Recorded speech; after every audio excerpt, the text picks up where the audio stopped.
Voodoo is real. Marianne Williamson says Democrats attacking claims that Haitians are eating cats will backfire. She called Democrats smug elite jerks who think they're too smart to listen to anyone outside their own silo. I tremendously respect Marianne Williamson for this. It's based. But they're already attacking her as the crystal woo-woo lady. but this is what works because I think she knows her strengths now. And so I imagine she's sitting there and being like, they have levied this attack against me, which is unfair and untrue, but now I'm going to flip it back on them. As the crystal woo-woo lady, she's like, voodoo is real. They do this, and you are wrong. Stop. Mm-hmm. So voodoo is real. They do. Oh, I know, but I'm saying, like, she's an expert. And I feel like she's taking a page. They labeled her the expert. They said she was the crystal lady. Yeah. And while the crystal lady's telling you these rituals exist. Exist. I think she's taking a page out of RFK's book of lessons here. Like the Democratic Party is never going to embrace her. They're never going to acknowledge her. And so she might as well be the third party candidate who is saying, actually, this party's awful and they're only in it for themselves. They're not in it for you. They don't tell you the truth. I mean, that was really one of RFK's departing messages when he suspended his campaign. Maybe she'll endorse Trump next. Oh my gosh. Really unless the Haitians stop eating cats, the dam will break and people will realize that there are pets being eaten. I mean, so they can only hide this for so long. I think the funny thing about it is all the people asking for evidence of it. And it's just like, but they ate the cat. Like, what is the evidence? You're gonna take a stool sample and go get it tested, a colonic, and then see what comes out. Come on. But it's like there's the legitimate police reports, 911 calls, and then David Muir says, "Well, the city manager says." Right, the one guy who really doesn't want it to be true. Like, there's people calling the police and yeah. So the challenge is about the dogs, but there are okay. So here's the issue. City manager says there's no credible evidence that this is happening. We've not received any evidence. And viral videos from locals are saying, my neighbors are saying, I've seen it happen. Mm-hmm. So what happens is the credentialists, the Democrats, say, I'm not going to believe some random guy who lives in Springfield. And the right, the populists, are going, I'm not going to believe some bureaucrat. And that's really where we're at. But that is where we're at in a lot of cases. And you certainly have Kamala Harris, who doesn't want to talk to any of the locals or average people. She buses in people so that she can make random restaurant stops, and it's all totally faked. Donald Trump shows up at a McDonald's and buys stuff for everybody, and was like, "Hey, yeah, check it out." Well, do we think that he handled that statement when she said people leave the the rallies early? You know, Trump should have said maybe they leave the rallies early. I think this is a Danny Polishuk joke because he got shot. Maybe that's why they leave. But I don't know. I mean, her rallies suck, but she did fill that stadium. Where was that? Meg the Stallion in Meg the Stallion. Then everybody left when Meg the Stallion was done. So I'm saying she's projecting what happened to her. Right, but Trump doesn't know that, and Trump took the bait. Yeah. Trump, she gave Trump a layup right there. Yeah, it was a kill shot. He had the kill shot. Trump had the kill shot. Maybe he just wasn't he could have come out and said... Talked about the shooting, yeah. No, he could have come out and said, excuse me, we're here to talk about the suffering of the American people, and you want to talk about rallies, and if you want to sit here and insult me, we can go backstage and you can insult me. I'll let you do that. But I'm here to tell the American people I'm fighting for them. If that's not what you're interested in doing, then maybe you shouldn't be on stage at all. Well, sure, that would make a lot of sense, except that is not Trump's jam. He never does that. I mean, one of his fatal flaws, like his biggest flaw is that ego that he has of really wanting everything, like he talks about crowd size, he talks about rallies, he talks about all that stuff. And I think that on the one hand, you're not going to get Trump being who he is without that, but it is sort of a downfall. Is it true that Trump has a golden toilet? If I were Trump, yeah. Why would you not have that? Trump Tower. Trump Tower. Could you imagine if Kamala was like, and Trump's gold toilet?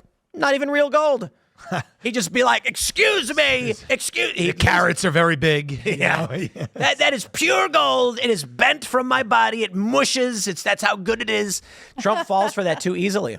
Yeah, he does. But the one thing, though, I think it was Kellyanne Conway at the RNC.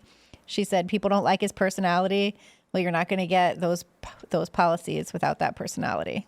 So that's part of it, too. Speaking of toilets, Tim has a space toilet, and the seat is heated, Tim. And it washes your butt. It's the Death Star toilet. I always think it's a Death Star. The seat is heated, Tim, and this is my main criticism. It feels like somebody was just sitting on there. I don't like that either. I don't know if I like that feature. I would maybe a cool seat. What happens is after someone uses it, it heats up to 1,000 degrees, sterilizing the surface and glowing bright red hot, and then it cools down to a warm 102 degrees. We In need like an a AC. millisecond, right? I'm kidding. It doesn't do No, that. it does get hot though. I'm telling you, it gets hot. So, I don't know. We're talking about toilets. We're talking about cats. Like, and abortion is like the most important issue. I mean, I think we're kind of screwed. I hate to be so black-pilled, but I think our culture is shattered and fragmented into a million pieces, and I don't know how a civilization or a society survives without any kind of cultural cohesion. I think that's a really big problem that we have going on, and you can see that across the board with a lot of our cultural offerings, right? I mean, nobody has the same set of shows that they watch. When I was a kid, like I think on Fridays, we'd all go into school and talk about what was on the Cosby Show the night before. You know, I could still probably give you most of that lineup. And that's just not true anymore. People don't read the same books. You never go see the same movies. People don't even watch the same YouTube channels. You know what I mean? It's like everything is so fractured, yet the way that it's fractured and the people who consume those cultural fragments, let's say, aren't even aligned themselves. We were talking about this. Yeah. I was talking about this with somebody, I forget, but it was like there's not even a scene within those subcultures. It's just you alone with your stuff. Was Game of Thrones the last time? Yeah, that was a big deal, right? I mean, everybody was watching it. It didn't matter if you were right or left. When Khaleesi stepped out of the flames, everybody lost their minds. But I feel like all that's gone now. That was First of all, the last Joe time. Exotic was the last time. Tiger King. I think it was Joe Exotic because I didn't watch. Game of Thrones. I know a lot of people did. I didn't either, but I did feel left out. And COVID was a time when everyone had nothing else to do, and Netflix did a great job of being like, here is some brand new content because you're all trapped at home. I mean, one thing everybody did during COVID was make the bread.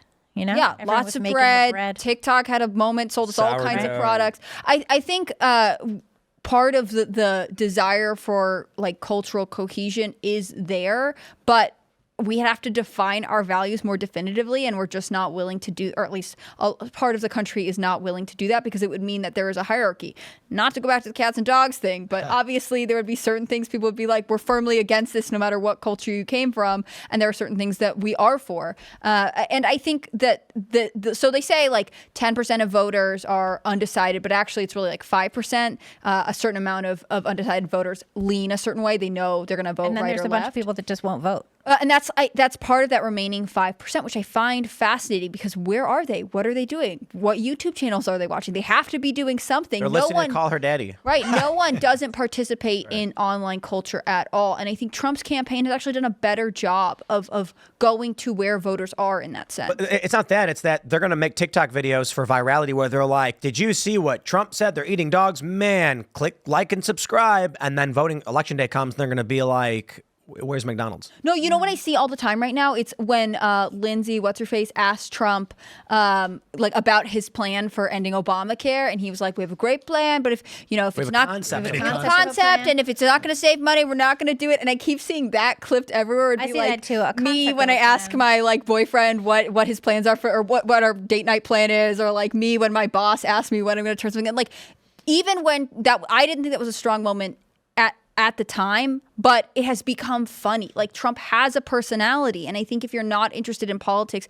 you're still buying personality, which Harris just doesn't have one. No, she's a mean girl personality. She's a bully personality. You know, that's what she's really all about. She takes, I hear from my She sources, thinks everybody's beneath her. she takes a lot of Xanax and she drinks a lot. I hear that from very good sources. That's I think she's on Xanax. That's that's what I hear. Good that's a pretty sources. good combo too. Like Yeah. a glass of wine, a half of Xanax, it'll give you a good night. You probably kind of need Xanax too. You're speaking in front of all those people. You know, she's definitely probably on that. But is America a melting pot, though? I mean, that's what they always taught us in It school. was, not anymore. Yeah, they Is don't it want. not anymore? I mean, but it is. I mean, The reason why it was is because we had three TV channels, and so if an immigrant came here, they turned on the TV, they got one of the three channels. Now we have 15 million channels.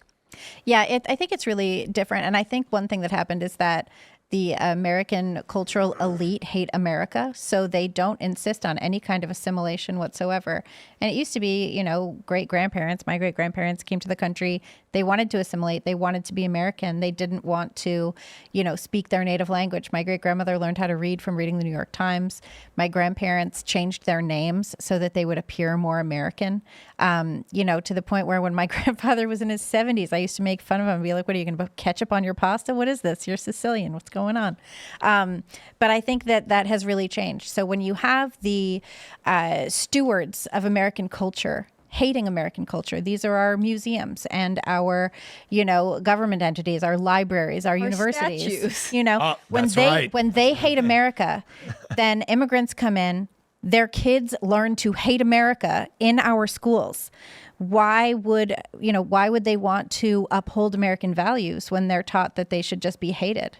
When I was a kid growing up in Chicago, we had, I think it's reasonable to say we had 8 channels on the TV. So I mean, like a little kid, you turn the TV on.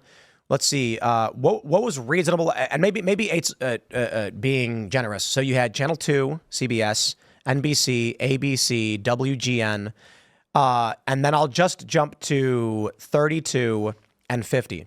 So technically just 6. However, to be fair, Channel 11, I know it existed, but it wasn't a prominent cultural force. Is that like Pix? PBS, WTTW. Okay. Yeah. And then you had 26 The U, but that was typically like reruns and, just like more weird local stuff. So, but it is fair to say there's a channel. Channel 44 was Spanish language. But even then, and then you had, I think, 60, which was like QVC or something. That was it. You turn the TV on, you flip 1, 2, 3, 4, 5, 6, 7, and you're done. That's it. There's nothing else you're going to watch.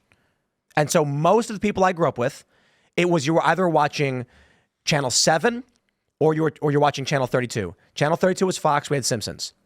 So you'd watch The Simpsons Thursday at 7 or whatever, I think, back in the day. And then we had TGIF on, I think that was ABC. And so everybody watched the same show. The next day, everybody had the same jokes. Everybody knew. But there was cable, but most of the people where I grew up in the south side of Chicago didn't have cable. Some people did. Yeah, I didn't have cable. It was expensive. People couldn't afford it. Yeah. Plus, even once we got cable, I wasn't allowed to watch it anyway, so it doesn't matter. Didn't your dad make you read a book a day or something? What was it? My dad was pretty strict about education, which in retrospect I super appreciate. Yeah, I mean he would make me do 2 hours of homework every night, and if I didn't have 2 hours of homework, I had to make it up, so it would be reading and stuff. I'm still traumatized from. I remember my mom. We watched Pulp Fiction before she knew what happened in that scene where they go and get the gimp suit, and I was way too young for that. So I think that's why I'm so damaged today. Thanks for watching this clip from Timcast IRL. Make sure to check out the live show Monday through Friday at 8 p.m. on this channel. Subscribe, and we'll see you all there.